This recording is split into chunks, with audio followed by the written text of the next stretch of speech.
Howdy, folks. It's your boy Jerry, and this is Rauta's monthly stream.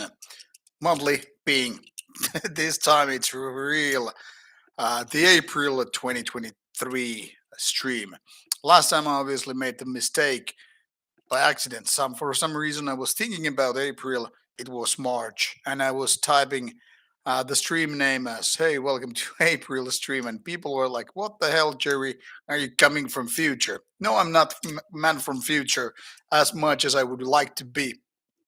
But time for your questions, time for my answers, time for beer. So let's do the traditional stream beer here, and let's start talking. Now, once again, whenever I pick a monthly topic for these streams, it usually just goes anyway off road. So I kind of have given up, except that we're most likely going to talk about a little bit Inferno 2023, which was just a week ago. I mean, just a week ago, I was probably at this hour checking some of the latest bands, one of the headliners, heading to after parties right after that. And that's pretty much the story. And yeah, Steelfest is less than 5 weeks away. So pretty much between the most important festivals for me anyway this spring. Hello, Brian Mons. Hello, everybody. Welcome to the stream. Just don't be shy. Shoot your questions and I'll do my best to answer them. But first of all, like I said, beer time. This time I'm actually not even sure what this brand is. Just some Spanish beer, I suppose. Ambar 5.7. Had one of these actually earlier today when I came back home here in Spain. I was doing a little bit of drone video, practicing taking a selfie. Can you imagine? Old fellow like me practicing a selfie with the drone, and I found this great old tower. I guess it was supposed to be a water tower, but it looks really like some kind of a medieval tower, except when you find the details like the tiles used and all that shit. It's not really a medieval tower, but man, I will show you later on some photos or at least video of that stuff. That place I will upload it to Rauta Beyond as soon as I have edited it. Uh, might not be tomorrow, but anyway, near future. Because doing those drone videos lately, and they're fun to do. I mean, flying itself with the drone is fun. Taking pictures, taking a little bit video to show wherever you are, it's actually fun. The editing process is actually the dull one. Anyway, so I went into this tower. There was like 3 or 4 floors, and it's kind of a somewhat like half built and also half destroyed in a way. Lots of graffiti and stuff. So I made those short videos, uploaded the first one on Rauta Beyond today, and I had three ones to, upload later on. They will serve as some kind of a teasers to the drone video, which I did by flying around the whole tower. Now, why I mentioned this tower in this stream, like how on earth it has nothing to do with metal. It would be the perfect kind of a setup for any kind of a medieval uh, black metal band, pagan metal band, or any kind of a band that you know uses swords, axes, medieval places, towers and castles, ruins, whatever. Well, not perfect because it's not really medieval, but I mean, you probably have seen a lot of old churches and ruins and castles and fortresses being used for a lot of band photos in the past. Some of them are goofy as fuck. Some of them are pretty cool. I think this place actually looks pretty sweet because, first of all, like I said, it's pretty good condition. There are parts of the wall missing and all that shit, but really, it's mostly just like standing there. You can just pretty much walk in, take the stairs up, and see the beautiful landscape with mountains and shit. All I'm saying, I guess, is that people sometimes might have hard time finding these kind of places because they are maybe not curious enough, not ready to travel enough, or just I don't know, places like southern Spain, not exactly known for its metal scene. even less with black metal scene. So there I was, like listening to old Immortal, really pure Holocaust battles in the north, and I was just wandering around the tower, taking a few photos, taking those short videos, like I said, which I will upload, and then later on I popped out, put my drone, flew around the tower, flew top of it, took a couple of selfies also because I wanted to try how it works. Uh, Flew around the area because it's countryside, mountainside, small buildings, the kind of a pueblo thing. It's fun, just explore old buildings and find suitable settings. Maybe your band could be the next one. I mean, if I could teleport my band like this right here, I would do my own band photos on that very tower because it looks kind of a badass. Not with the graffiti, of course, but just kind of a general feeling being on the top of this hill, and you can just see for miles and miles away the whole Spanish countryside kind of a thing. I mean, it's in countryside in the terms like lots of farming and all that stuff, but it's really like a building there, another one here, some small ass town or village right there, a few kilometers away. You can just see for miles when the air is. I mean, the weather is just like crystal clear. Like when there's no clouds and shit, you can just see anywhere. So yeah, exploring those kind of ruins and towers and places, it can be a lot of fun, very inspiring. If I was like a good photographer or painter of sorts, I would just do my magic and put that place on the map. But as I'm not very visual person, as you probably know, watching my videos and shit, I'm more a talker and more a musical person than visual person. But anyway, a nice tower indeed. So lots of rambling about that. Um, all right, guys, hold on. I'll just tune my settings a little bit.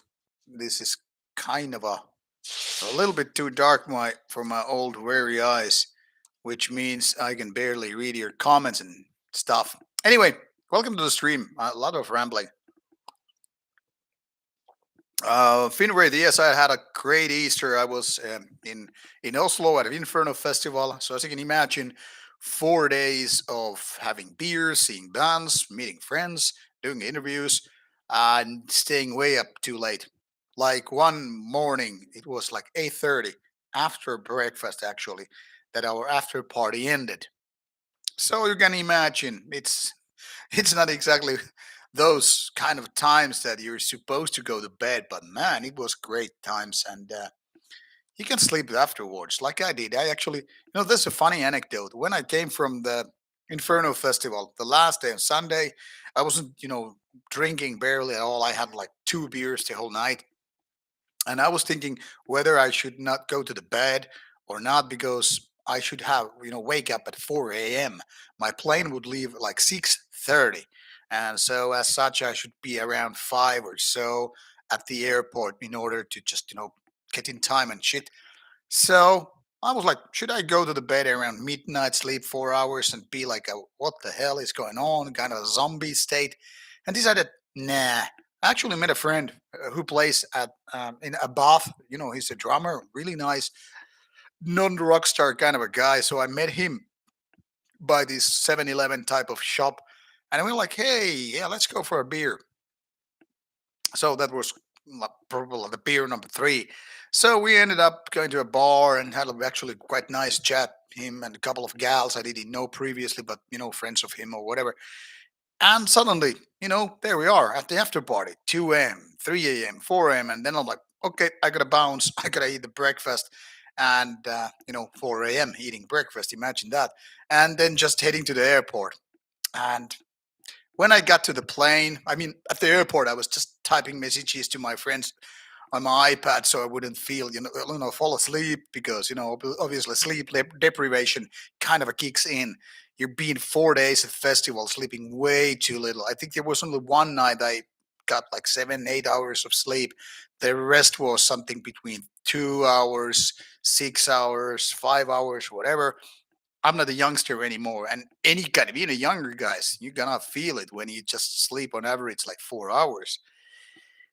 But you don't go to a festival to sleep, right? So there I am, waking up every fucking morning, having my breakfast, getting shit done, um, preparing for interviews, doing interviews like that, and then bouncing to the actual venue, Rockefeller, staying up until the small hours, and rinse and repeat.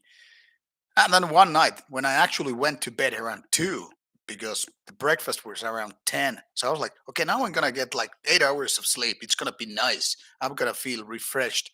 Guess what? 30 minutes later, when I'm in the bed, the fire alarm, weep, weep, weep. And I'm like, fuck, really?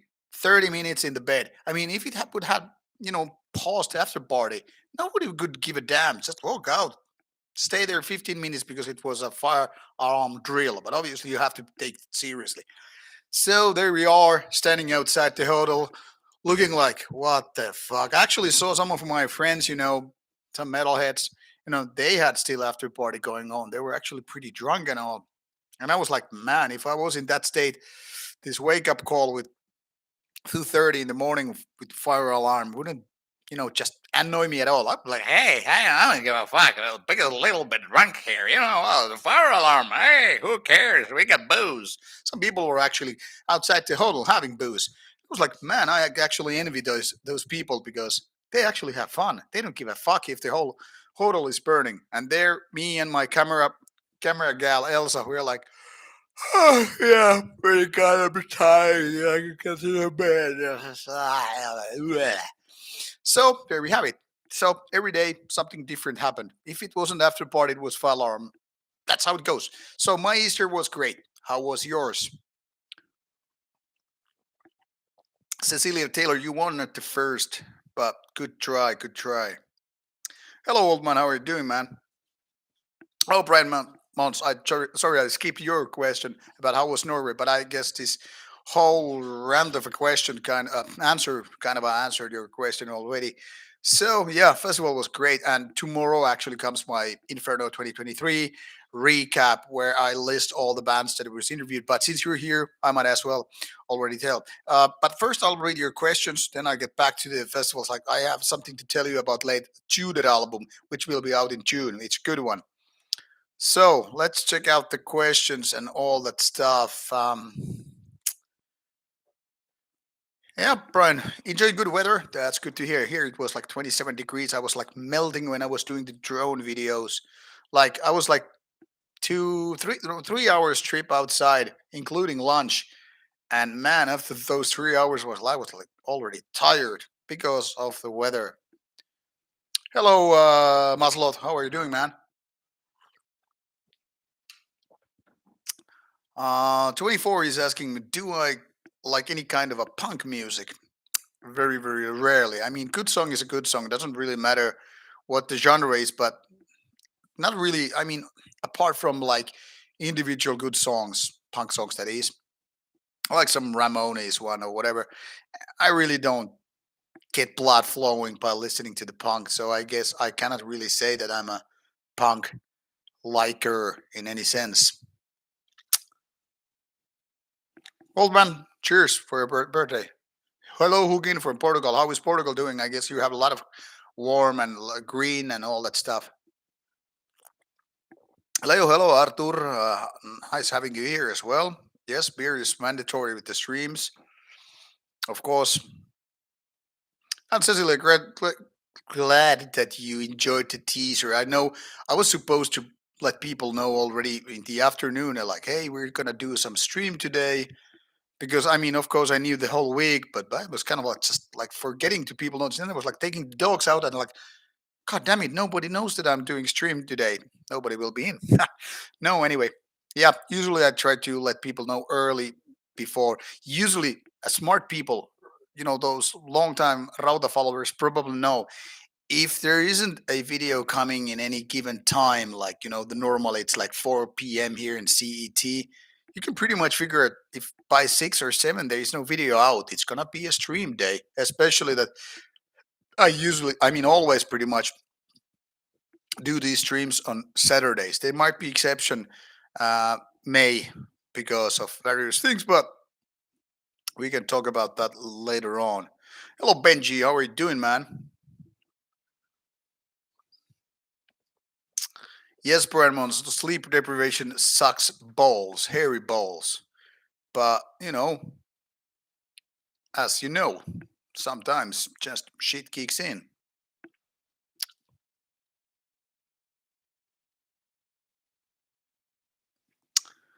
What else? I'm reading your comments.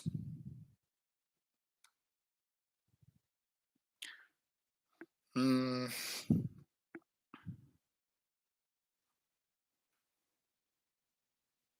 Oh, yeah, Waldman finally got a new drummer. Cecilia, Marty didn't really party. We missed Marty. Marty just goes weird ways. And we're like, where are you going, Marty? Marty probably already went to Steelfest. He probably didn't really even realize that, hey, Inferno is now Steelfest bit later. But who knows? Marty is a man of mystery, international metal man. Who knows where Marty goes or Marty drinks? But I think there's an evidence Marty actually been to a bar with his skeleton face, his new band or something like that. Yeah, Marty's one peculiar creature.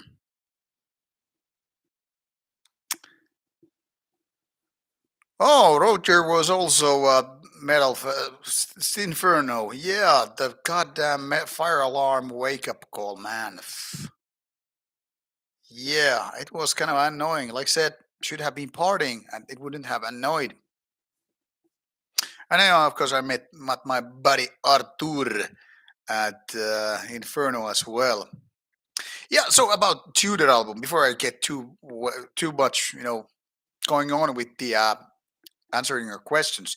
So we had a pre-listening party for new Tudor album coming out in I think it was late June 26th or something like that.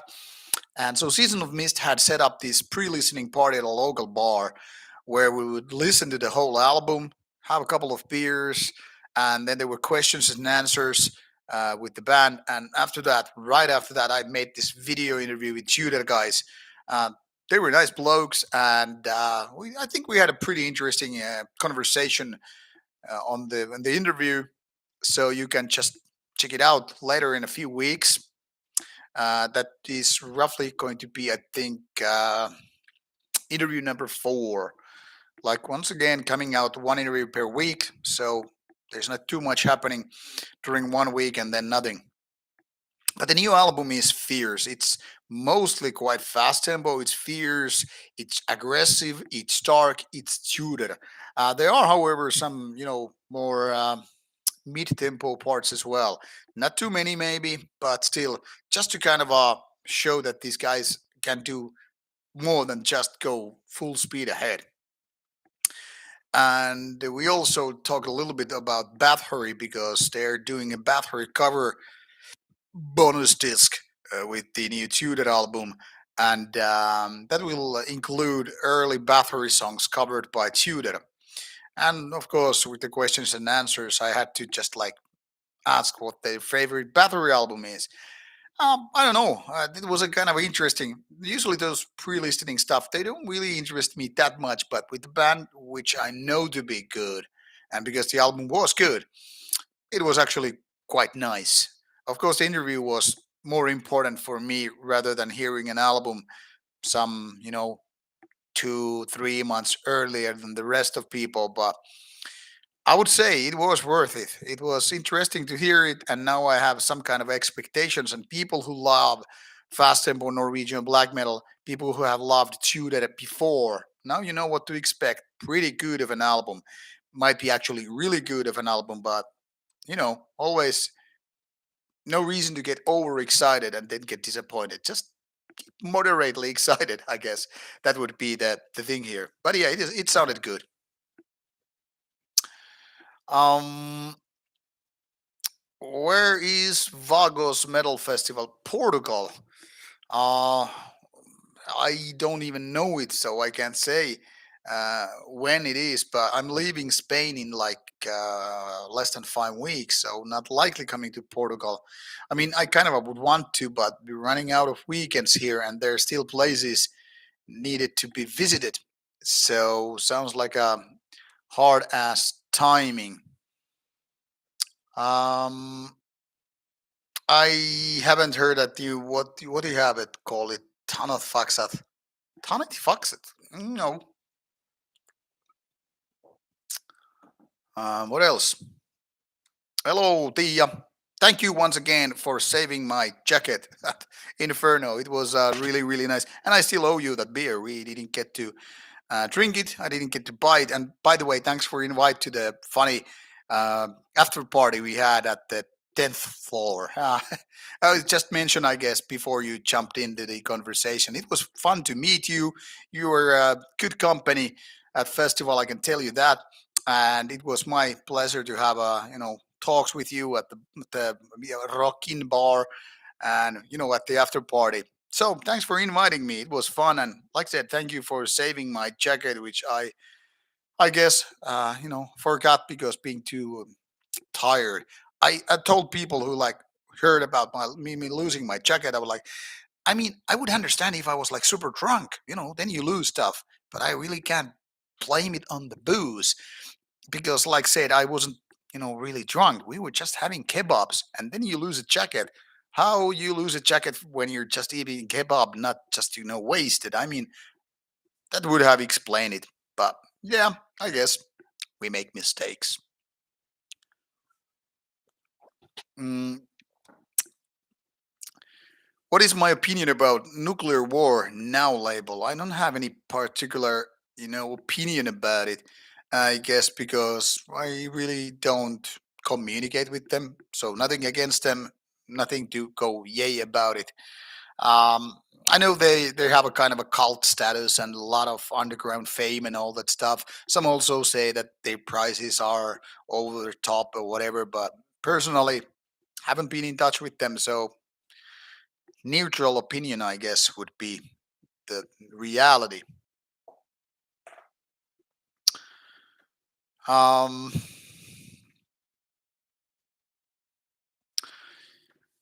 Ramones is saying something about streaming. Yes, you had power failure there. What was going on then?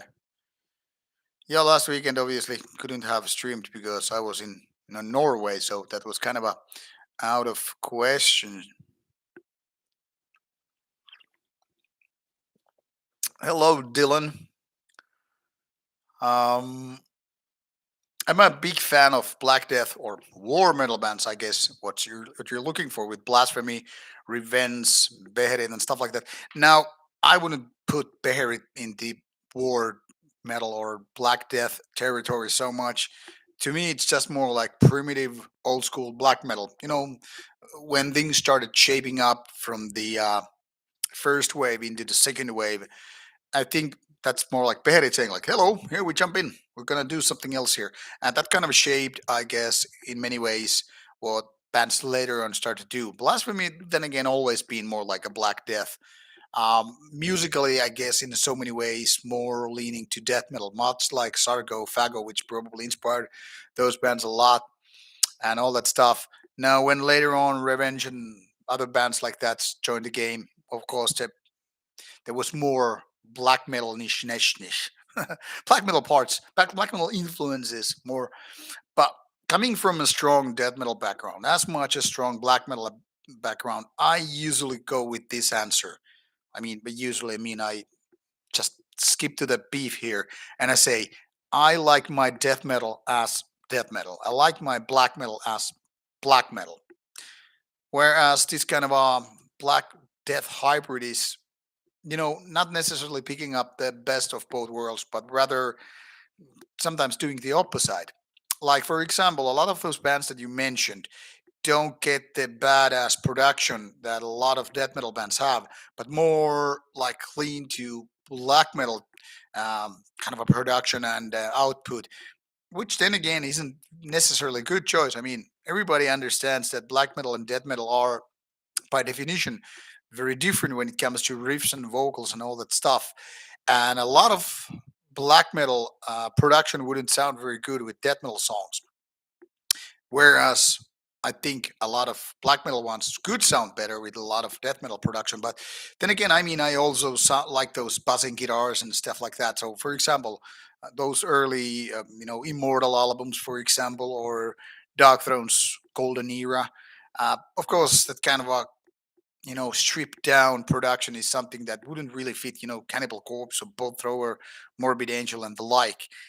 So black metal kind of like get, for being forgiven, for lacking that kind of a heaviness, whereas death metal would be just like, don't do it. I mean, imagine having a band like Nile or Dayside going with those weak ass buzzing guitars. You would just like, what the fuck are these guys doing?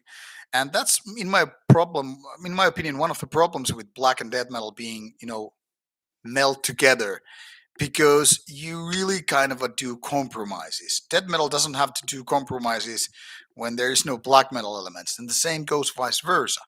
I happen to like both genres a lot, but I think when they are like put together and forced in together and married, I think it's often a band loses. Same goes with death trash or trash black.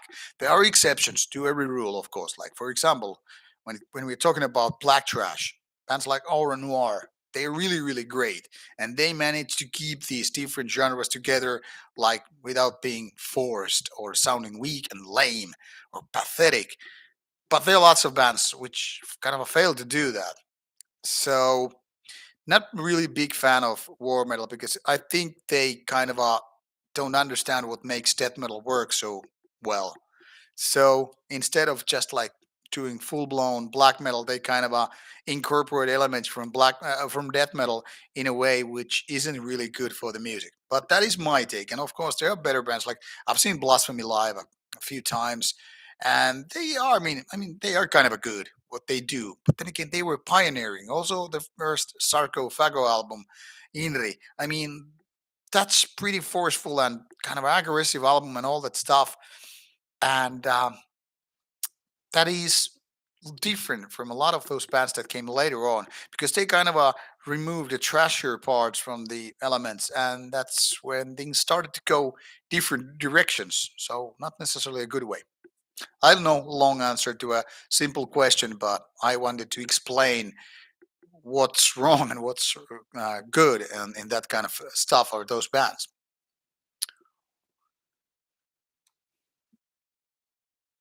This is interesting question by Kaskena. Do you set goals? Of course, I set goals. Be it about interviews at a festival, or be it my, my powerlifting training, which has been a little bit off while being here in Spain. But yeah, I definitely set goals, because I like the saying. The saying came from one of the strength coaches I once read about, and he said something like, um, "Plan failing to plan is planning to fail," which, in my opinion, is very very correct. I mean, unless you really have some kind of a plan, something like, okay, this is what we're gonna do, it becomes just like improvised mess. Think it like that. A plan, in many ways, is much like, you know um, how you write a song. You kind of figure out, okay, this riff goes here, this part needs vocal parts, that needs, I don't know, faster drumming or whatever, keyboards here and there, blah blah blah. If you don't have a plan, if you don't have a structure, essentially structure is like the plan done, like finished plan in a way. Like if you don't have a song structure, it becomes an improvised mess. Then you're just like, should I play these riffs like 4 times? Maybe six, maybe seven. Let's go wild. And if you don't, bandmates don't know what the hell you're doing. You're gonna just sound like some free jazz. And unless you're a big fan of free jazz, you don't really want to do that. So yeah, setting goals is important. Planning things uh, is important. And in order to get those goals done, you kind of need a plan, or at least it fucking helps. So yeah, goals are important in terms of motivation and getting shit done. And I like to get shit done. Okay, reading more of your questions. Um, Pullman is asking if I ever thought of interviewing Gojira guys. I would do it. No brainer. It's not my type of music, really. I'm not a fan. But yeah, why not? I mean, it doesn't have to be my cup of tea in order the band guys to be interesting to talk to, pick their brains. After all, I've done interviews with many such bands I don't really listen to, including like Sabaton. So there's that. Bench's Easter was good, so that is important. That's good. And mocking the philanthropist. Now that's an interesting Easter tradition. Yeah, new Dead Card album is out. Haven't listened to it yet. I think I will listen to it before Steelfest because some people already know that I'm doing this kind of a Norwegian black metal project, focusing on 1990s Norwegian black metal bands. The first episode is already filmed and should be out, yeah, next week. And now I'm planning for the next episode, which means I'm listening to a lot of old Norwegian black metal bands. So, for example, Dead Card will be part of that later on. I don't know when, but yeah, gotta listen to new and old Dead Card for the project. Oh, hello, is that Vladimir? I think. Sports achievements. My sports achievements haven't really improved from last year, partially because here in Spain, I really haven't had that focused plan. So when I was saying about setting those plans and structures and programs, that is exactly something that I have had a hard time here because I don't really have such good gym here. So I've been changing different. Like I earlier this year, like in February and January, I had this kind of a bodybuilding PPL push pull legs kind of a program, which I did like halfway through, like 1 month. And then I stopped going to the gym because it was like I don't have a car here usually at my disposal, and I don't have a bike, which is a big mistake. So going to the other gym became a little bit too difficult. And no, no, there's this one painting looking weird, seeing the picture. So as I was saying that not going to the gym kind of put me to the apartment gym here, and it's very aesthetic, very limited resources what you can do at the gym here when you don't have a lot of variations, not with free weights, dumbbells and whatever, and don't have any machines. It's hard to do that kind of a PPL program, which is very focused. So I've been too much, not improvising, but too much kind of like this and that with the training. So my training hasn't been as focused as I wanted it to be, but now I at least know for the future, assuming I'm coming here later on. But yeah, I hope to get back to normal training after Steelfest, and then I hope to get better achievements. It's harder and harder to, make new records, personal best attempts when you get older. So that is something that people who are interested in sports or improving themselves in the first place make note. When you get older, things just get a whole lot messier and a whole lot harder. In your 20s, you're invisible and immortal. You can do shit. You can drink like a week and still get back to the gym and nothing really affected. 30s, it's different. 40s, it's just goddamn different. But it is what it is. Well, man, it's nice that you love Marty videos. Glad to hear. They were here to entertain you.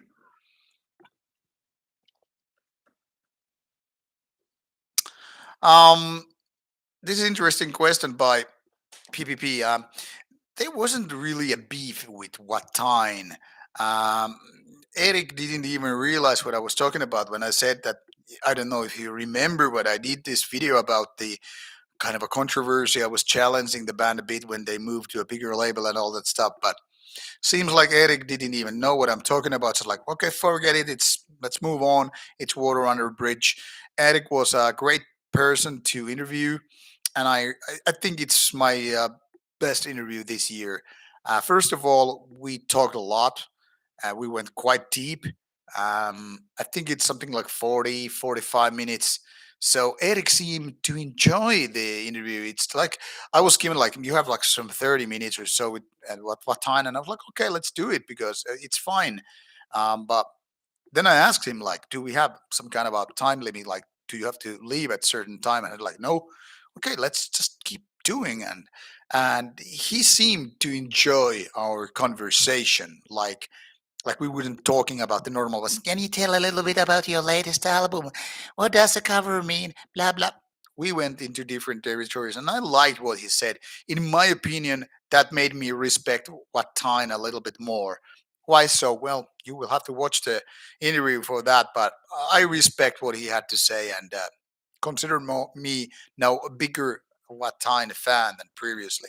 So that was a good session with him.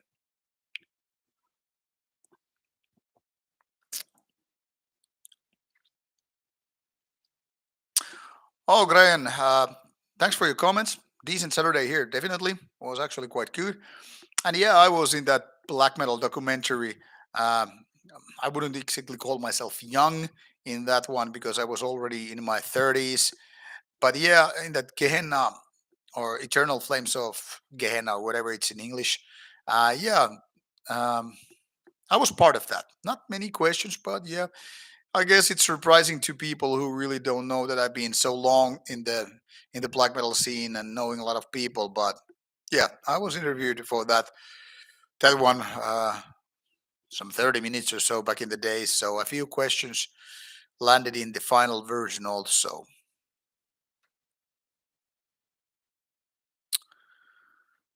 Ah, Burnman's old Ragnarok. Yeah, that's a pretty good of a Norwegian band. Interviewed them before Rauta channel, so there is still this English Ragnarok interview out there, and I can link it to you someplace if you want to. Hello, Vladimir. How are you doing? And yes, Cecilia, there is indeed this Eternal Flames of Gehenna documentary that was released around 2011, maybe, roughly that year anyway.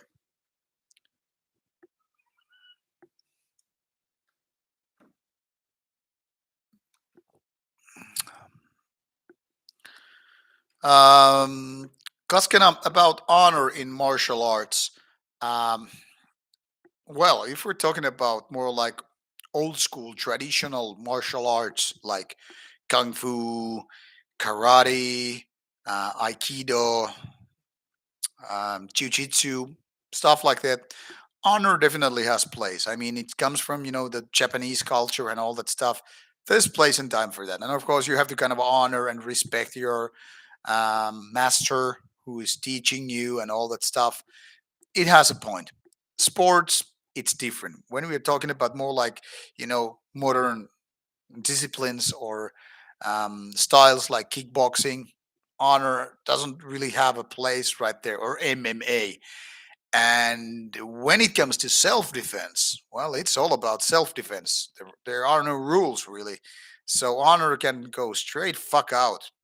It's all about survival, getting out of the nasty situation as quickly as possible, as unharmed as possible.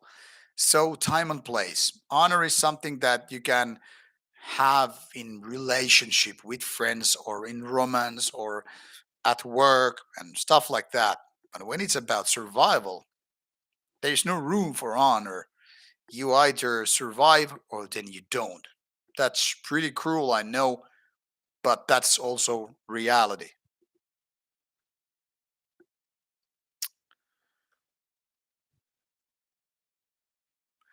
Yeah, Benji, that jacket thing. Yeah, it was fun. I mean, doesn't isn't fun to lose it, but it's fun when someone trustworthy is able to save your ass.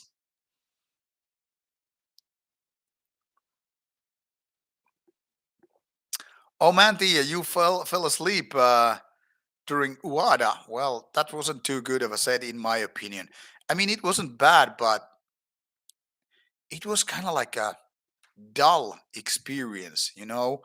Um, I mean, the Uada gig kind of started interestingly with the kind of gloomy intro and all with the fancy colors and clothes they had on stage. I was actually expecting, okay, now something interesting will happen. But it was kind of like a lame ass melodic black metal with not interesting songs, and they seemed to last forever. I guess I was expecting more MGWA kind of a thing, but man, that shit didn't really fly. So no wonder if somebody fell asleep during Uada. It wasn't exactly a good experience. I mean, maybe that's just how the band is, but yeah. Bremons is asking were there any band I missed at Inferno? Yeah, Urgihal. Because like I said, didn't get enough sleep. So after 2 hours of sleep, I did some interviews, and then I was like, man, I really have to take a nap. And why Urgehal, which is one of my favorite Norwegian bands? Well, because they also play at Steelfest, and also because I saw them last summer at Midgårdsblot. So I was like, they're gonna put a nice show here. I'm sure of that. But then again, I also get to see them like 5 weeks later. And yes, I saw them last summer. So I was like, fuck it, I'm gonna sleep 1 hour more. So yeah, for example, Massacre was another band that I missed, and I'm kind of beat myself about it because I was told it was good, and I never seen them. So there were bands like that which I kind of hate to have missed. But apart from those two, I don't know if I really missed anything kind of a mandatory. For example, Emperor was actually boring. So when I had to do an interview during Emperor's set, I didn't feel like shitty at all because Emperor wasn't exactly a good one. Um, and then again, Nile, for example, I wanted to like it so bad because I've seen Nile before a couple of times, and they're a good live band as well as on albums. But now they suffered from shitty production, and I was like, man, this isn't exactly likable. It became a chaotic mess when the high tempo parts came into play. So I was like, fuck it, I'm gonna just grab a beer, go to talk to my friends. So mostly when I missed a band, it was purely intentional.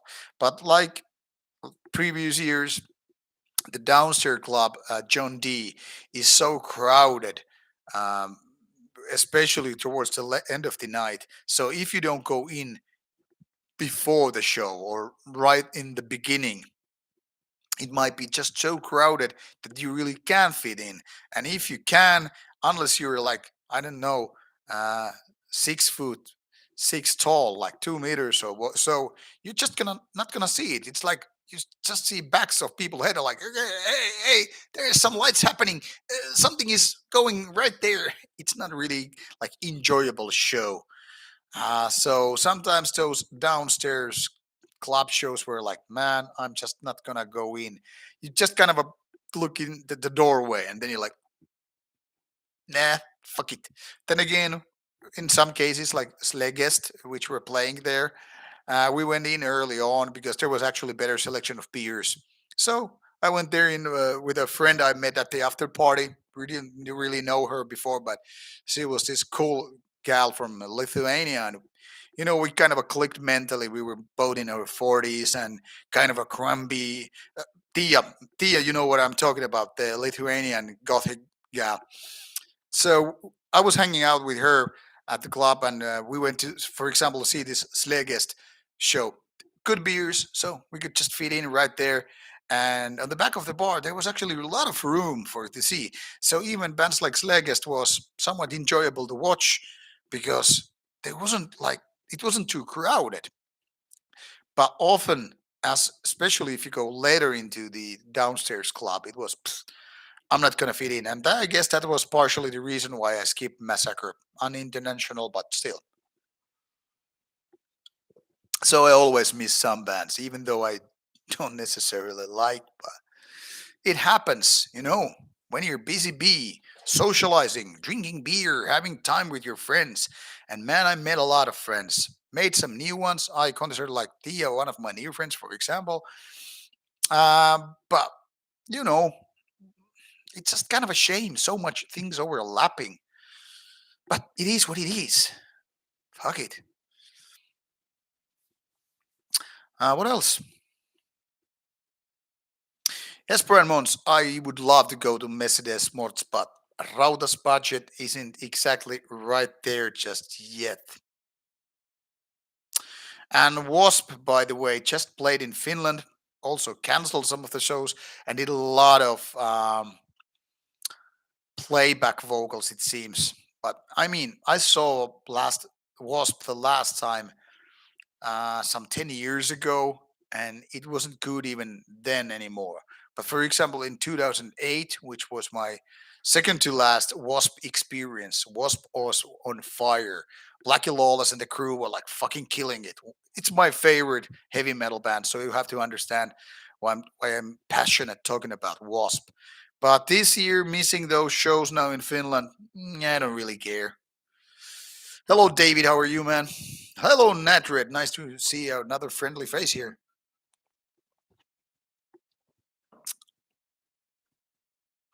Yes, I totally agree with you, Natred. Good production isn't expensive. You just have to want it and understand what you want.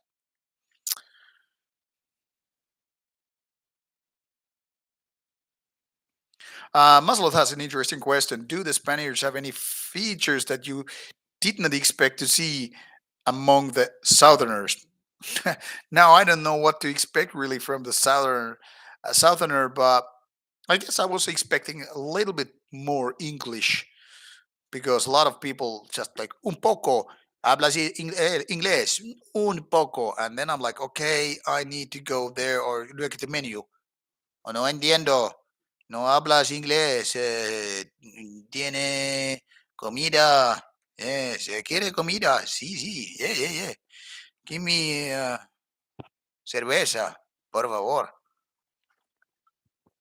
But I don't know if I had such proper expectations for people in Spain. I don't know. Pretty friendly people. Everybody, hola, buena, just greeting each other. That's pretty nice.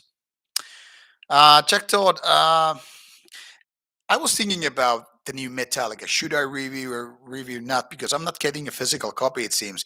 And now that I've been reviewing a lot of album based on digital copies lately, I'm on the verge. Should I really change that? Should I really sell myself out if I start doing it? Then again, it would be more fan service if I reviewed the albums nonetheless. But yeah, I've been asking that myself a lot lately, and I don't know. If people want me to review the latest Metallic album, I will fucking do it. But I don't know. What do you think, Jack? Should I review Metallic album?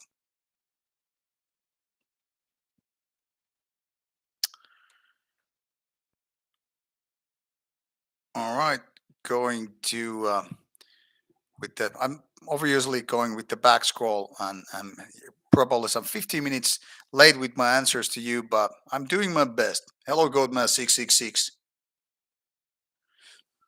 Yeah, Cecilia, it would be nice to do a little bit of workout with the Blood Chalice guys, but they live in different city. Yes, Nadred, everything after 30, mentally, it sucks less. Physically, it sucks more. Kind of balance things out. Life is a real life, real time, real deal role playing game. It's all about once you start figuring that you're a bunch of stats, you get some, you lose some, you get better gear, you get more experience points, but then again, the penalty system starts to kick in you in the butt. Um, Epa Iminen is asking me if I listened to the new Black Magic SS album. No, in fact, I haven't. I've been very busy with my Norwegian black metal albums while I'm not reviewing something, so haven't.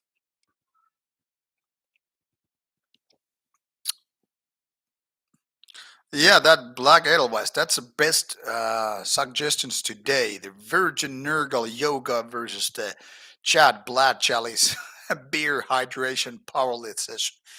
That would be great. Let's ask Nurgle to join Rauta and let's invite Blood Chalice guys and let's see how it goes.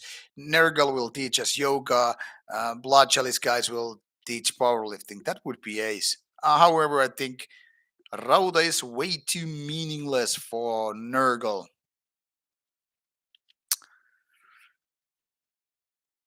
Oh, by the way, Nedred, we talked about Seth Tatum on Vatine interview, and Eric was no holding back. It's an interesting detail, by the way.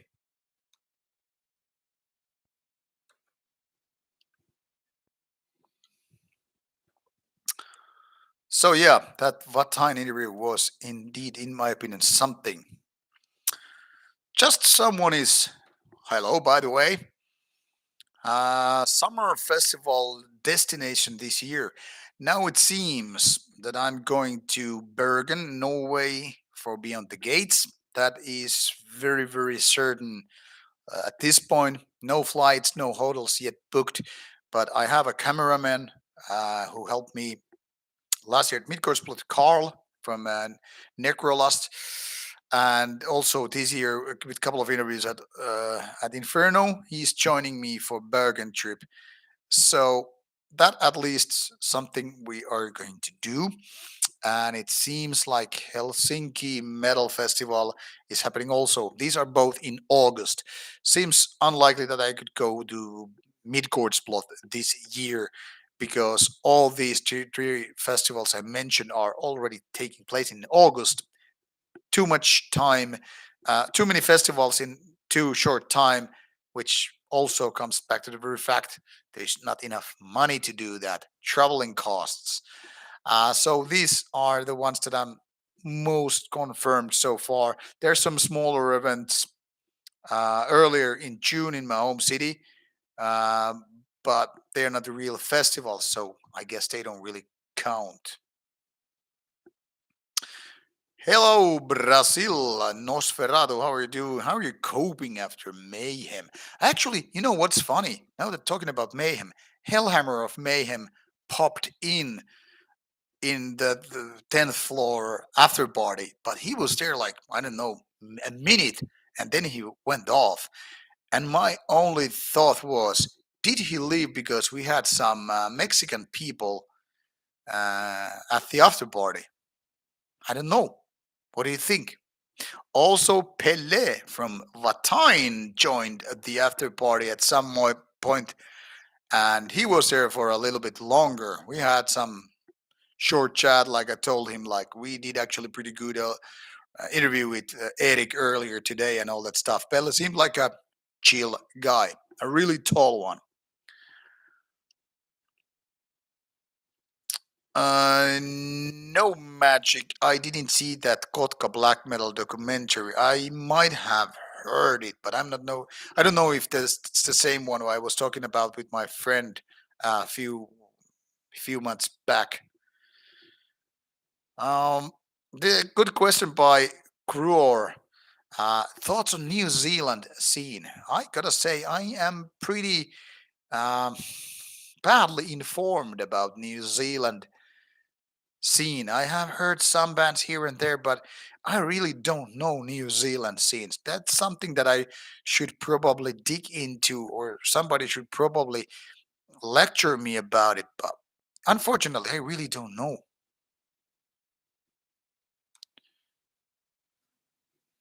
Um, yes, Nadrid, I feel sorry about missing Massacre, but I don't. I mean, it fucking sucks. Sometimes you miss them. Yeah, too bad. Don't beat me about it. I already feel bad for missing the goddamn gig.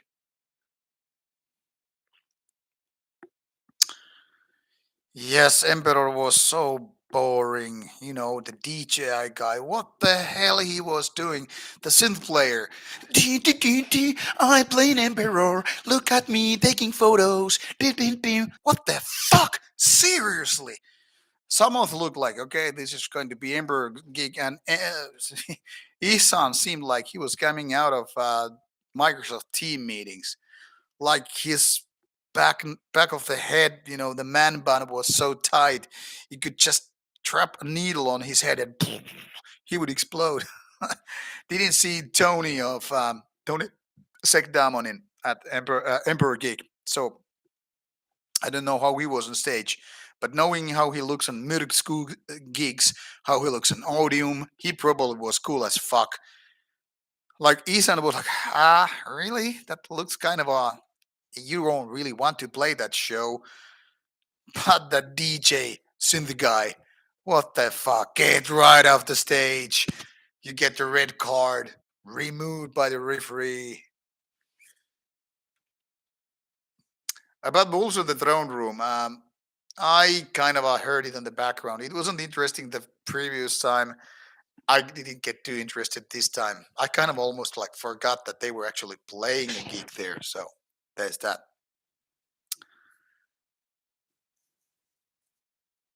Yeah, Maslot, maybe me and Eric don't much have much in common in worldview. Hard to tell really, because of course, world of black metal can be so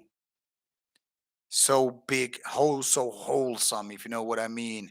Like some people might be, all about religious Satanism or whatever. Some people might be all about more philosophical level. Some might be just like decadence and destruction and abusing drugs. Some might be just the opposite of that. So many different ways. Some are pathetic, going with their DSPM, and some are all about power and war and all that stuff with the war metal thing. So yeah, black metal can be very, very big topic when we're talking about two different people conversing black metal. But I think we were a lot of things we were actually on the same page, so to say.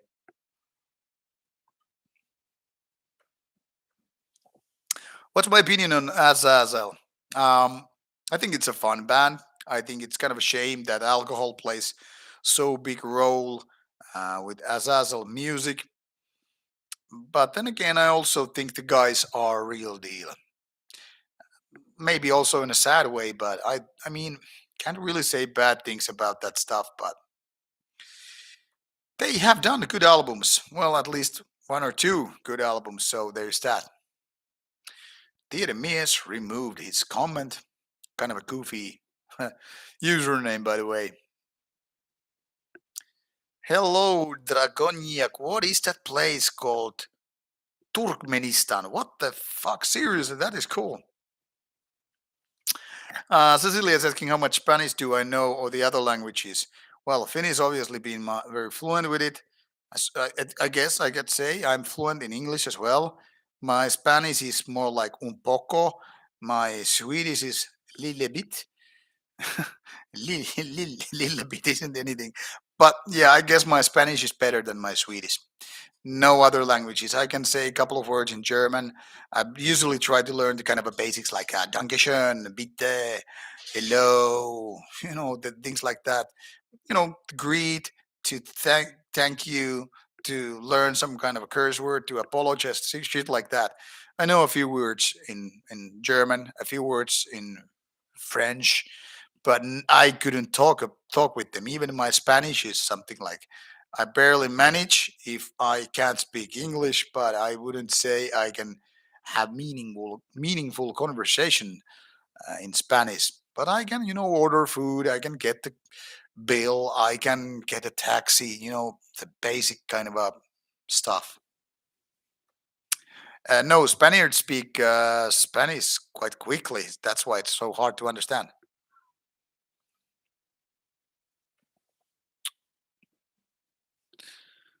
Um, yeah, Waldman, of course, I'm giving the new Metallic album a try. It was more like figuring out like two people that want to me to review it. It's a different thing than just listening to it.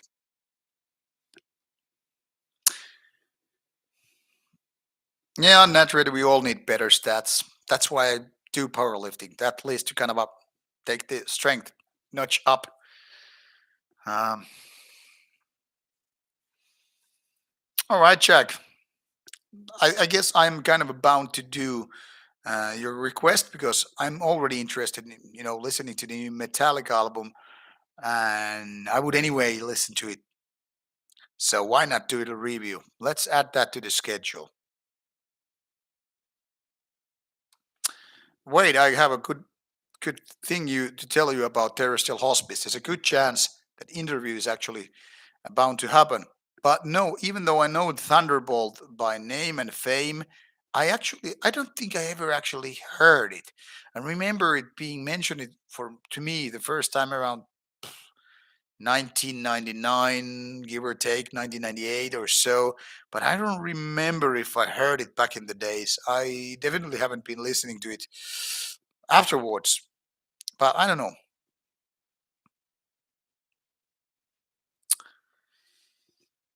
Yeah, Nadred, there's too many festivals happening. Festivals in Germany, Denmark, France, in the middle of Central Europe. Not so much in Spain, obviously. There's one at least pretty interesting, but I'm out of Spain by that time. Already in Finland has quite a few. Norway has few. Sweden probably has quite a few. So there are lots of festivals. So if I would go to many festivals, I don't know how I would fit them in my schedule and how the fuck I would survive money wise. So I today came up with an idea when I was shower. Get Rauta a sponsor and you'll get 5% kickback. Meaning, if the deal is worth say $1,000, you would get $50 back. If it would be $100, you would get $5 back. You get the idea. 5% kickback. Doesn't sound it good. Make a $10,000 sponsorship happen for Rauta. Well, you get 500, right? Pretty good of a deal, in my opinion. Hello, Dark from Quebec. Quebec being my favorite part of Canada when it comes to metal music. Oh, Tia, awesome. We're gonna see at Beyond the Gates then again. So great.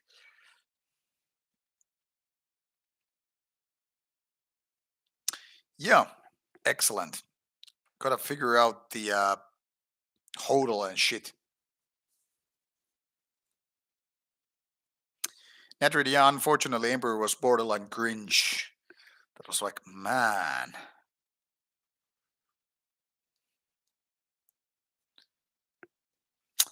What else?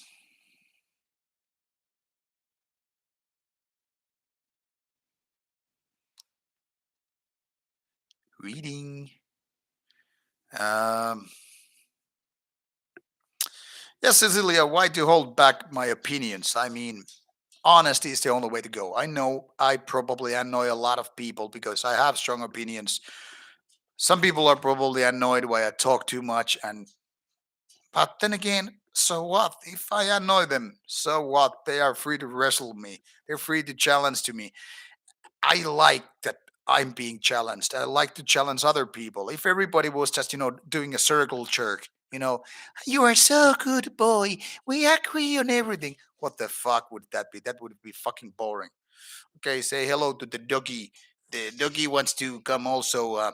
Hello, you're on the stream. So yeah,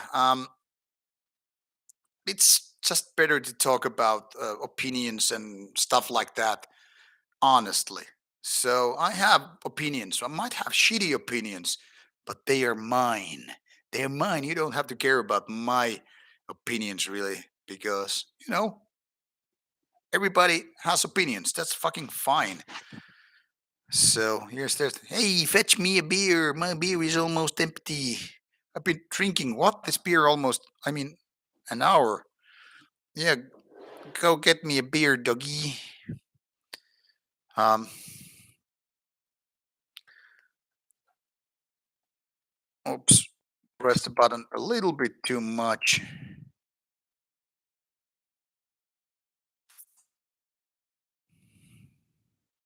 Yeah, Netherwood, I don't think it would mean much that if I even did um,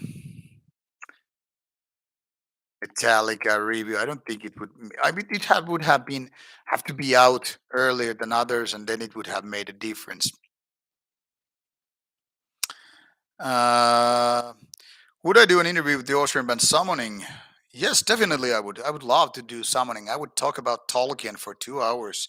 I'm not the expert on Tolkien, but you know, I'm a fantasy geek, so of course it would be fun to do. So it doesn't have to be band performing live in order for me to interview. Of course not.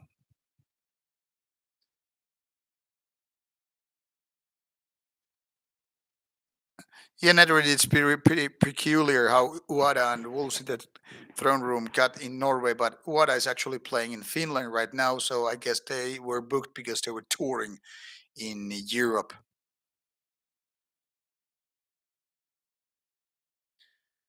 Um, Metal Guitar Scales. Oh yeah, you did send me the Brutal Slam Death, right? I just recently reviewed it. What a crazy amount of talented drummers you have. And wow, that's brilliant. That's fucking brilliant. But yeah, the review of Brutal Slam Death is. Wait a second, I'll take a look at my calendar. Um, that is out next week. Yeah, because I reviewed that before Inferno Festival. So yeah, it's there. The queue has been massive, but I'm catching up.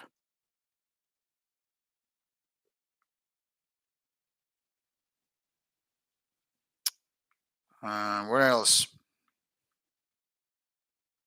Yeah, Magic. I know my Swedish suck. I was thinking would be bit in Swedish, so lilla bit.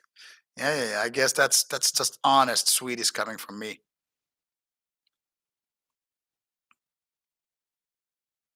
Oh yeah, check the name of the band. I guess you got already replied, but the band I'm talking about, the one which is active, my band Nightside, actually has a new demo out next week, and not just any demo, but it's released through a label, not just some cheap ass Bandcamp thing. It will be CD and tape, two different labels. The label is actually a small Finnish label, and the CD is coming out through Purity Through Fire.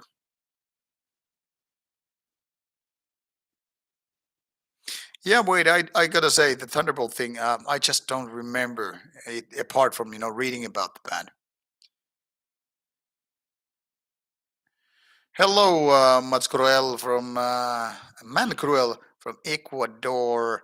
What do you think of Satanism? You probably need to elaborate on that. What do you really mean? Cruel, I know some of those bands. I remember, for example, Heresiar not being too good. Diocletian I know only by name, and the rest of those can't really say that they ring a bell.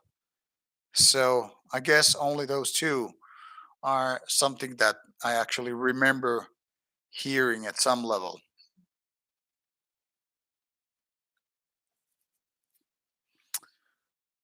Oops, god damn it. Uh, scrolling. Um,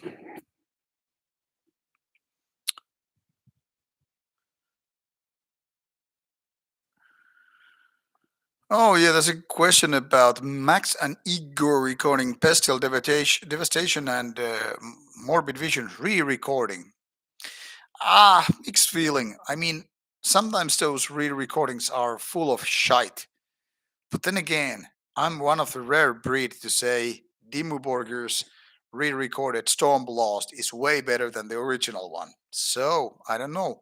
Might be waste of time.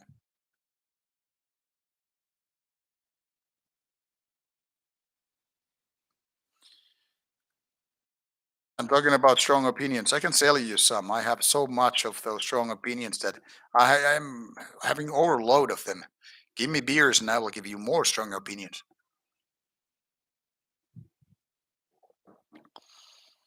Um, Can't say I've heard lots of autopsy worship bands.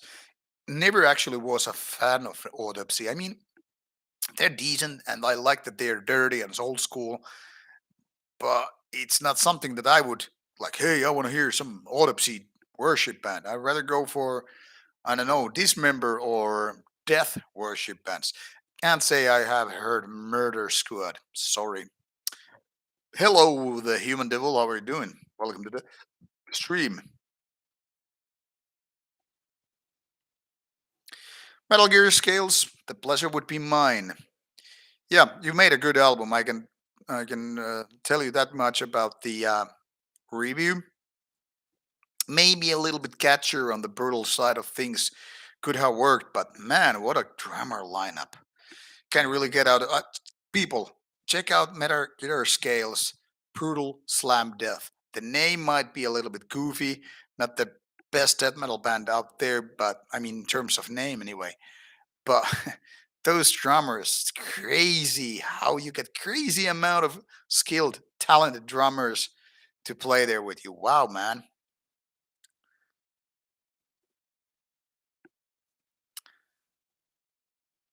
But yeah, those Sepultura re-recordings might be actually very, very interesting. Hard to say, hard to say. It will be interesting to hear them. Yeah, checked out. Nightside new demo was recorded mid-December, and the thing here is we started sending. I started sending it to labels like we're looking for an album record deal. We got now one, and the label decided this demo sounds so good, like let's release already that one. And currently, the status of things is my bandmates are very busy writing new songs. I've been writing some new lyrics, and I just simply can't wait to get back to Finland and to rehearse those new songs because I have a lot of belief in our new material. I think it sounds good, and it's very, very 1990s inspired.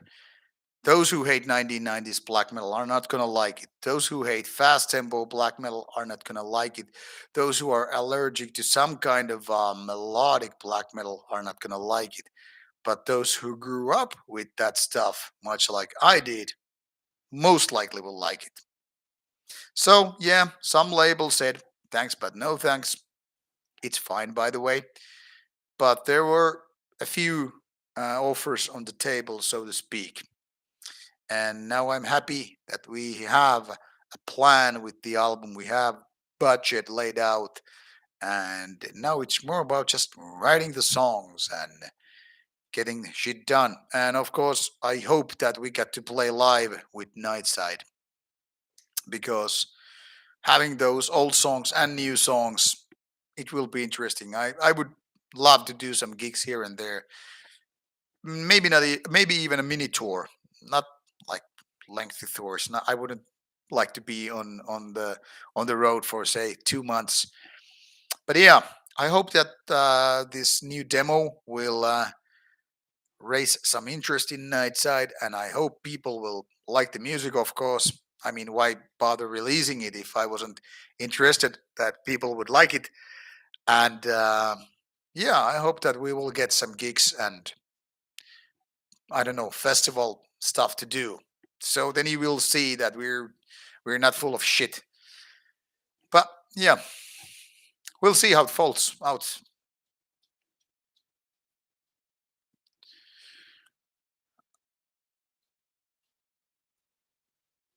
Oh, Arturo, didn't you know about the band? Okay, oh, live and learn. Um, what else?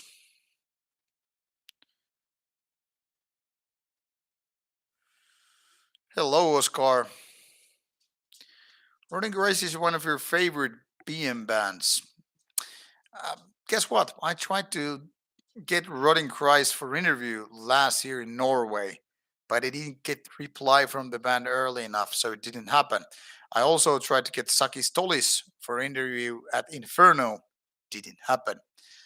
Let's hope it will happen someday.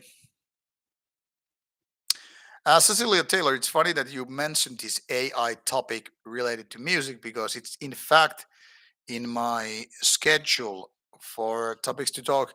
I already, you know, marked it on my calendar for early May, so there will be AI topic later on coming up.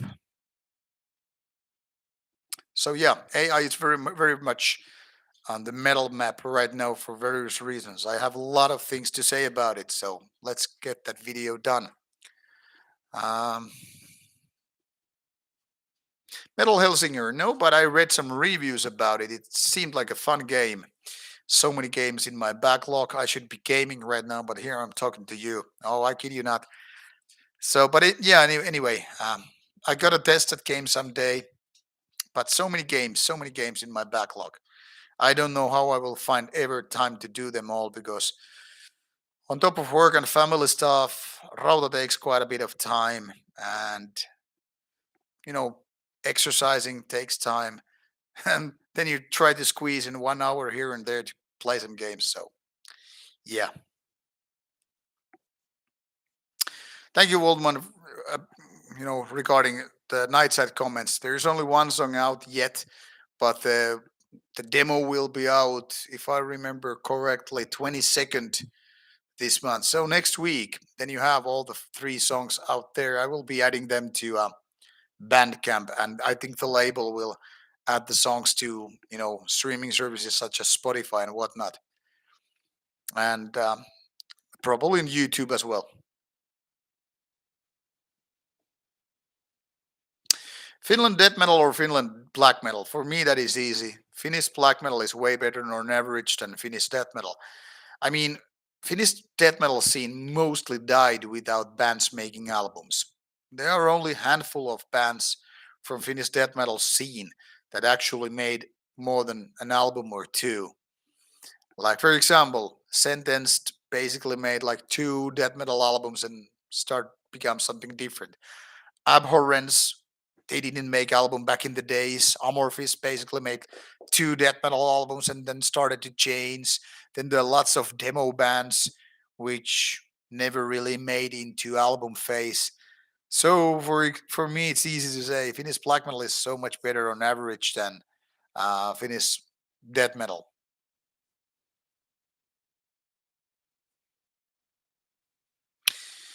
So here's that.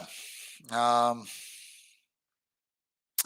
Yeah, Oscar, definitely Rotting Christ would be something that I would want to interview. First of all, I've done most old Greek black metal bands interviews right now. Zemial, Kavir, Varatron, already those three out of five important Greek black metal bands are done. The other two would be indeed Rotting Christ and Necromantia. So yeah, and I love what Greeks are doing with their black metal, or what they even used to do. I mean, the early '90s or even late '80s. I mean, a lot of people seem to kind of overlook the Greek scene, even though a lot of those bands were like early on in the game. Like if you take a look at bands like Zemial and Rotting Christ, for instance, they were there before a lot of Norwegian black metal bands did black metal. I mean, of course, Norwegian metal scene was very much alive with death metal and all. Like before, for example, Immortal and Burzum and all those bands were shaping up. Those guys played death metal, but Greeks were ahead of them. I mean, basically the only bands that existed before the Greeks doing their black metal were obvious bands like Bathory or Venom or Celtic Frost or Merciful Fate and yeah, of course Mayhem later on, but mostly Norwegian black metal started to bloom after the 90s, whereas Greek black metal guys were a little bit earlier on there. It's another competition, I know, but the point here is those guys picked up, from Bathory and the like before Norwegians were right there. And yet, still, often Greek scene is kind of overlooked by a lot of people because they didn't have those arsons like Norway did. They didn't have those murders or suicides and shit like that. So essentially, Norway and Norwegian scene capitalized more on the black metal scene and those tragic events versus what other people, other scenes or countries could do. So that made kind of Norway the leading country. But if you really want to put the timeline right there, Greek were there before a lot of other people. So it would be definitely cool to interview Rotting Christ guys, especially that I've interviewed, for example, Yoth Iria on top of Zemial and Varatron and Kavir and Yotiria guys, as you know, the vocalist as well as the songwriter, guitarist. Um, they were in Rotting Christ early years, so it's important part of the whole black metal history. What do I think about the first album of Cradle of Filth, The Principle of Evil Made Flesh? I never liked it back in the 90s. In my opinion, it was too much like a combination of death and black metal. I know a lot of people actually like it, and in a way, of course, it was kind of a pioneer album, but never really clicked with me. When I started to like Cradle of Filth, it was with the Empire or just Vampire. And that, in my opinion, kind of defined Cradle of Filth style. So I guess I could say Vampire is to Cradle of Filth exactly what the place in the Northern Sky is to Dark Throne. That would say Principles of Evil Made Flesh is Cradle of Filth's Soulside Journey, if we want to go on with the comparison. It wasn't clearly black metal, but kind of a combination. Um, Moro vaan, Very Fyrkat, hauska nimi sulla. Best thrash metal band, why it's Foreseen. I haven't really heard Foreseen, so really can't comment that on yet. But my favorite Finnish thrash metal band, I don't even know what it would be. Anzilu did pretty good of an album early 2023, so that's definitely a contender. Um, but I really don't have Finnish thrash metal favorites. But I'll let Foreseen convince me on that. Pay for sex, pay for music. I would say why not both? If you really think about it, sex is the best thing in life. Music comes second. So why not both? Hello, Doug. What about Moonzoro? Oh, Alarconian is asking what is going to be peak performance at Steelfest. It's going to be interesting to see because, technically speaking, it might be something like Destroyer 666 or Marduk being good and solid, experienced live bands. But then again, I kind of hope it would be something like Gehenna because I've never seen Gehenna live and I like the band a lot.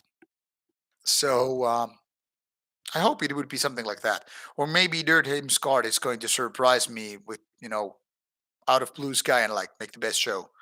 Maybe it's going to be Nocturnal Mortem. Hard to say, really, really hard. So it's a really good question because I really don't know what bands will surprise me. Then again, I'm expecting, for example, Non-Slaughter to play a good song. Then again, there are bands like Horna, which are going to be very solid, but I don't know. I'll let the benefit of doubt win here, and I think it's gonna be something that I haven't seen, and then I'm like, wow. And I'm gonna make those short videos out of Steelfest the same way as I did Inferno. So maybe two, three, four short videos a day, so people who are not at Steelfest can join the festival of feeling. There will be some Martti videos, I'm sure of that, and there will be some short ones. I hope to make short ones with the band interviews and maybe just my own commentary. But I don't know. We shall see. We shall see. So Steelfest, I'm stoked for it already. It's already like I'm going on a date. I have the kind of a same kind of a feeling, when you have butterflies in your tummy, when you're really excited about something, you know what I'm talking about. I hope I have the same feeling about Steelfest. It's still almost 5 weeks away, and pretty much the only thing I can think of now, well, like, hey, how Steelfest interviews will be, how seeing friends will be, because Steelfest is fucking great.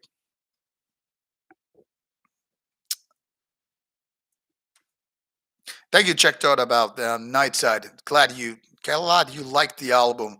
I think this new demo is very much on the same level with the debut album. Might actually be better, but I'm kind of biased, so don't take my word for that. But yeah, I'm very confident about new Nightside material. This is good question also by Altarconian. My opinions of Reverbum if Malakt. Well, I don't like Christian black metal, and personally, I think as much as I've heard the music, which is not much, it's not a good band. Secondly, it's a Christian black metal band, so color me none interested really. Yeah, very good. Keep me posted about first scene, so we'll talk about it later. And yeah, like Benji, you said, indeed, Hellenic scene, Greek scene was often overlooked, and it's kind of understandable because they lacked those tragic events, and of course, the bands were not touring as much and kicking down doors as much as the Norwegian scene, and of course, Norwegian scene had more bands. So, I mean, Rotting Christ is of course quite big these days, but if you compare overall Greek scene versus Norwegian scene or Swedish scene, it's obvious that Norwegian got more, so to say, wind under their wings. They were more boosted, they were more hyped, more liked, more vouched for than Greek black metal people. And I think a lot of that has to do that Greek people, in my opinion, met a lot of Greek people. They're always super liked, super nice, down to earth, non rock star like, and all that stuff. They're almost like too modest, you know. Whereas Norwegian people, Norwegian metal people, don't get me wrong, I like Norwegians as well. I met many cool Norwegian people, but Norwegians are maybe more arrogant, maybe more cocky, and you kind of need to have some level of arrogance when you are there conquering the world. You really can't be apologizing like, sorry that we are a nice guy playing this kind of extreme metal. You kind of have to kick down doors and say, hey, we're here to kick some butt. We're not apologizing. We're gonna play some show, and if you don't like it, fuck off and die. So you really can't go, hey, we're a bunch of nice guys doing music. I hope you like our music, and if you don't, sorry to hear. You know, aggressiveness, arrogance, cockiness, it's have has its, those things have their perks, the, the kind of advantage, so to speak. Human biology is like that. Sometimes the one who is more arrogant and confident wins simply by being more arrogant and confident. Hyvää iltaa, German. How are you doing? Welcome to Rauta. German people always invading. God damn it. Oh yeah, what else? Um, it's getting late. I'm getting tired, but I try to keep up with your questions a little while more. Um, yeah, Jack, I'm not really a Cradle of Filth fan, but back in the 90s, Cradle of Filth made a big impact on me, so I'm not going to lie about it either. But yeah, I don't have any Cradle of Filth albums in my record collection, so if I'm being honest, never been, apart from around 1996 or so, never been a really big band for me. But yeah, they have some better songs like Dusk and Vampire, really have their moments. Yes, Tia, you're absolutely right about those. Some smaller bands, they might really be the kind of a so-called black horse, the ones that really surprise more positively than the bigger bands. Thank you, Alder Conan, for your words. I'm glad to hear that my videos have some level of appreciation and usefulness, I hope. Oh, Cecilia, I would love to have all the controversial artists in the world, all of them. If I had the chance, I would fucking interview every metal band on earth. Now, obviously, that's impossible, but I would, I would interview them all.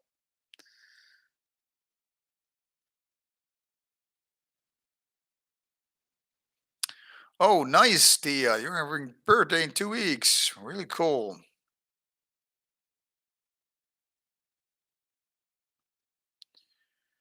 Wow. Very nice, Tia. We need to celebrate that with our beers and whatnot. Um My thoughts on what metal scene exactly? Der Weg eine Freiheit. I remember that being kind of a not mid, but decent band, but not exactly great. Not yet, anyway. Facilitator. How many times I've been into Wacken? 5 times, if I remember correctly. 2003, 4, 5, 6, 7. I skipped and then came back for 8. It's truly been way too many years. I kind of want to go back to Wacken, but I also realize money wise, getting me and camera crew in Wacken, that would cost too much. That what we have budget for um, for the crew. I hate talking about money, but because money spins the world, flights cost money, hotels cost money. Yeah, that's one of the problems with Rauta's travels. There is not enough money. Like I said earlier today, uh, get a Rauta sponsor and you'll get 5% kickback, because what we really would need is somebody to help out with the flights and hotels. Then I could bring so much more interviews to the channel, because now the biggest holdup is that traveling costs money, and because of that we cannot really travel that much to festivals, and that slows us down with interviews. And by us I mean me and camera people, because really it's hard for me to do those interviews on my own. I mean, I have a kind of a small backup camera and microphone, so technically speaking I could do some trips by myself, but it would also complicate things. And the difference of booking hotel for 1 or 2 people, that's not that big of a difference. So yeah. Hello, Nico. um Fresh out the Helsinki Beer Festival. Sounds nice. Wish you could send some beers this way as well. Yeah, well, man, I think the German metal scene is now very active, and some good bands are popping up. The funny thing with a lot of German black metal scene is, in my opinion, that a lot of them seem to be inspired by Finnish black metal, which then again means that a lot of those German black metal bands sound a little bit like Finnish, but of course with a German twist, especially if they're just doing vocals like German. But there are no big favorites for me in the German scene. But there are, of course, better bands from Germany as well. Like, the newer bands, some of these like bands like Sarkrista, Tottenval, Hemavorim, things like that are pretty promising. And of course, there are older bands like, Moonblood or Disaster, which I can enjoy. But considering that Germany is so big country, the amount of incredible bands versus Sweden, Finland, Norway, it's surprisingly small. I mean, Germany is the biggest European country, but they definitely don't have most good bands in Europe. While against the numbers, they're really good. It's almost like Spain, big country, but very few meaningful bands. So it's kind of a shame. But I guess Germans are all about their crazy beer, heavy metal, and all that shit. Not complaining, just saying it's different. What about Murkur? Now you touched a topic. Now, I made my take on Murkur a few years ago. I really got kind of almost like angry when she was um, announced as Queen of Black Metal. First of all, her songs are not that good. Secondly, it's not like she wrote all of those songs. Thirdly, how the fuck you were calling her queen of black metal is like I'm saying like I'm a king of Finnish black metal. It's fucking obnoxious and arrogant, and there's no, how to say, you cannot really back it up. I mean, that's something as arrogant as Satyr from Satyricon would say, like I'm king of Norwegian black metal. Like, at least he has been in the scene from since early 90s, and he could have the nerve of saying something like that. But Murkur, coming from as a kind of outsider, to be honest, like I feel like she's a black metal tourist, Hey, I'm this model girl. I am musically talented, so I'll make a black metal album. And now I'm, queen of black metal. Get the fuck out of here. I mean, she has beautiful singing voice. I give her that. And her folkier albums are actually quite okay. But her black metal, I mean, it's a borderline joke. It's almost like imagine me doing a rap album all of a sudden. Hey, I feel like doing a rap album. I'll make a Rauta rap album, and then I'm calling myself king of rap. Like what the fuck? Seriously. Uh, that being said, I would love to, interview Nurkur. I tried to get Nurkur interview last year at Midcourse Plot, but I didn't get a reply. Maybe she knew that I'm a hateful, toxic person and didn't want to do it. I don't know. Who gives a damn? But I would love to interview her as well, of course. But her black metal isn't really that good. Um, Alconian is asking any outstanding black metal album recommendations for this year so far. In terms of black metal, I would say the Terrestrial Hospice second album. For death metal, I would say Obituary. No other superb recommendations, outstanding recommendations for this year so far. Cecilia asking, what are my favorite top five BM guitarists? I don't really have favorite BM guitarists because, in my opinion, the guitarists don't really stand out the same way as, say, in death metal or how they would stand out in more progressive metal or trash metal.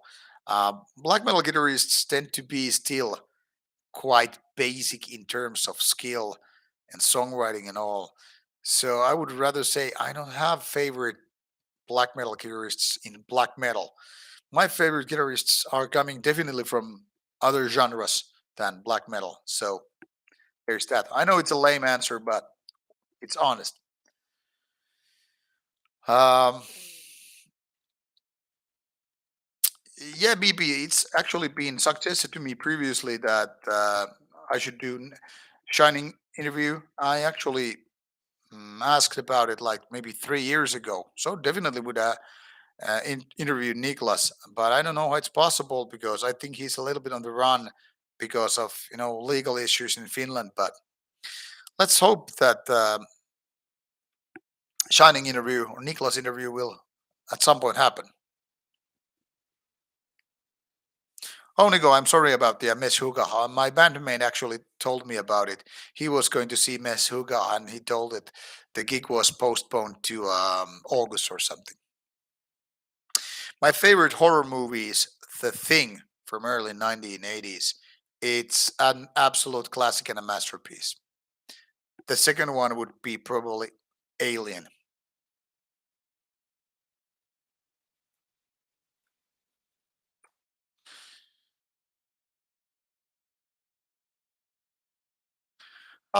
Yeah, Sodom is good band, Benji. Not my favorite, but I mean they have some good groovy trash metal, the German ways. So yeah, I've reviewed some Sodom along the way, but not most, of course.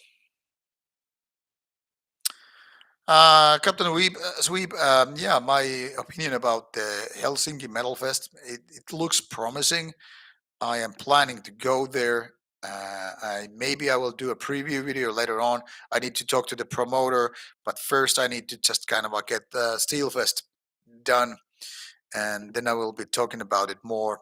But the lineup looks quite sweet, and because it's in Helsinki, only 2 hours from me, I'm definitely interested in going there.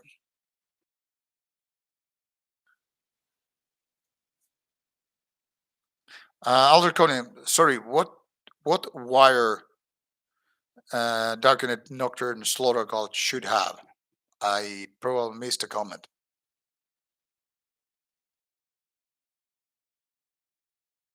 Wire.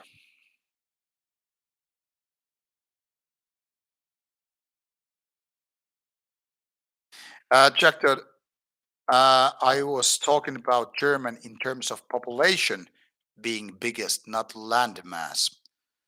because landmass has very, very little to do with the amounts of bands as people.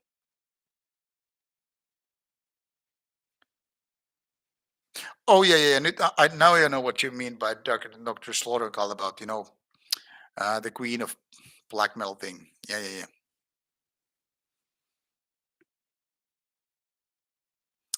Cecily, I'm being totally unpleasant. Why am I upsetting you? Yeah, Rauta horrorcore rap album. Yeah,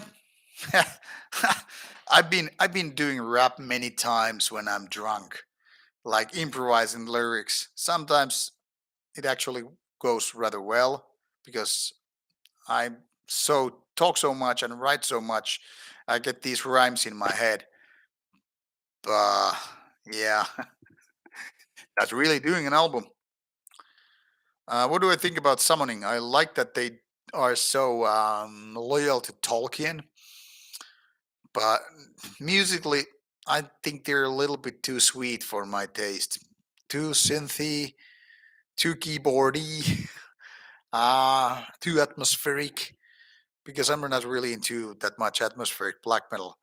Um, I I don't say it often loud, but I think black metal should be more about grimness, being raw, violent. I don't know, more cave troll than some elf. And I think summoning is more an elf than cave troll because it's more on the beautiful side of things, more you know keyboards and more atmospheric stuff. I like my black metal more raw and you know evil. Ja Niko, lähetetään sulle yksi lokolehmä. Um,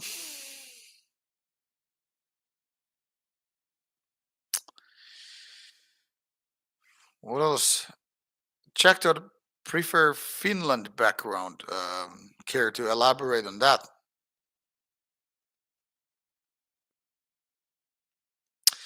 Well, man, I gotta say I didn't know about that Morbid Angel chains,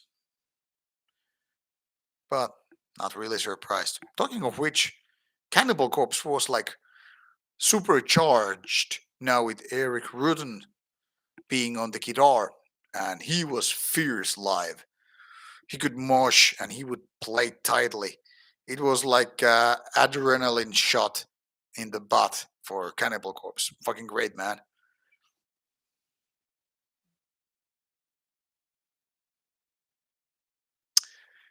Tia, I agree. So many interesting new albums coming all the time. It's hard to keep up. And that's what I hope to do with reviews. Point out some of the better ones versus the not so good ones. But yeah.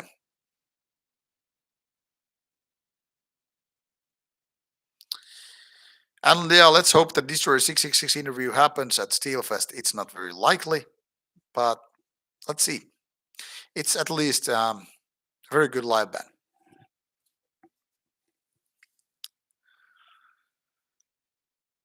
And also on albums, of course. My favorite Aussie based band. All right, Cecilia, thanks. I'll take that as a compliment, being chilliest. Chillest, not chilliest. I like to think that I'm both chilliest and chillest. But, because I'm just so cool that I don't give a fuck. No, well, I do give a fuck about certain things, obviously, but maybe I'm just too old, too cold kind of a thing. I sometimes joke about a lot of these things, like, I'm so cool that I'm a fucking iceberg. I don't know if that makes sense, but you know, who gives a damn anyway?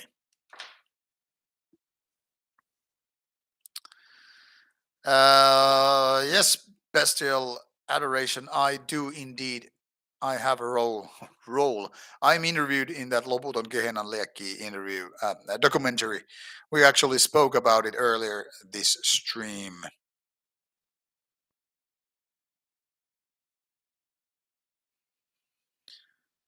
Um,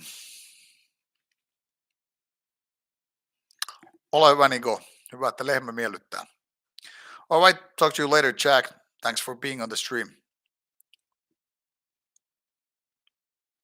Wow, I finally caught up with the backlog. So I pretty much, I guess, answered all your questions. Man, it took time because I always make so lengthy answers, and then you answer new ones, and then you got your answer like 15 minutes later. But you were such a good audience. You make interesting questions. I try to, answer all of them, and it's kind of a good that there are no more people on the stream because I couldn't really go on with the whole list of questions and all that stuff. It would be kind of a hard. Um, but please make your last questions now. I notice you probably notice as well. I'm getting a little bit tired, maybe because I was doing those drone video thingies outside earlier today, and then I went for a walk with the dogs, and then work out. Had a little bit of hamburger dinner, and now the beer, and now suddenly I feel like all the lights are going out, ding, ding, ding, ding, ding, one at a time. So please make your last bets, make your last questions, and I will answer them, and then I will just fuck off and die on the bed. So is there something you want to know, something you want to ask? Because next time when it's May stream, don't know the exact day just yet. Supposedly before Steelfest, I will be telling you, I guess, final things I know about Steelfest, and also I will be probably discussing that Nightside demo because by the next stream it's already out. You're gonna come yelling at me. It wasn't that good. Your vocals suck. You suck. Your videos suck. Your interviews suck, man. Suck my rooster. No, I kid you not. I think you're actually gonna like them, but still,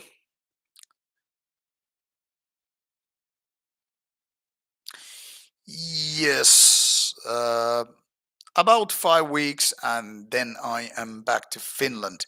Steelfest is about 4.5 weeks away. I'm traveling to Finland on May 17th, or technically speaking, it's going to be May 18th. I'm in Finland, and after Steelfest, I'm actually going, of course, home in Finland, and then you will see the normal background instead of this apartment from Finland. Then I will be back to, doing those normal unboxing review videos more or less, and having my normal microphone set up and everything like that. And which means also I will be mailing a lot of CDs to those Patreon supporters who have been supporting Rauta channel.